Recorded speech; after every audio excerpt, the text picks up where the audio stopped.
realize you look at your margins, like 70% of that goes to like taxes, over regulation, like licensing fees. I mean, And all that needs to get back in line too. Right. I mean, that's ridiculous. I mean, being able to deduct your business expenses. I mean, the whole federal piece. Obviously, I want it to be federally legal because I think that's good for everybody. I do think states' rights, Agreed. should be like alcohol, where, in my opinion, where states should be able to regulate the industry, but that there's, that will make a huge difference because honestly, people think there's so much money. The amount of money that it costs to start up a facility, to maintain a facility, it's staggering. I mean, it's ridiculous, honestly.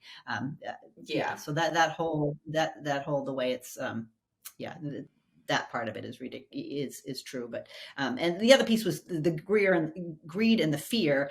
And I think the fear goes back to that education and research. Mm-hmm. As soon as there's more information that people can trust, then that fear goes away. Because I think there are some states where people are just that knee-jerk reaction, not in my town, not on my main street, and often it's not an educated position. It's a strictly emotional, fear-based decision, and that's not good either. Mm-hmm. I mean, either ends of the spectrum. It's like, let's just have reasonable, decisions based on, reasonable research and, like the facts. Agreed. And it's just, all of that is so many levels of just so tough. Like there was one MSO, some article I saw recently that essentially they're in the red right now by like millions and millions and millions of dollars. But if 280E went away, they would be in the black by almost $1 million by like just taking away 280E. I'm just like, holy cow. And then like the comment on women in cannabis, yes, absolutely. Because I think we also saw through the pandemic,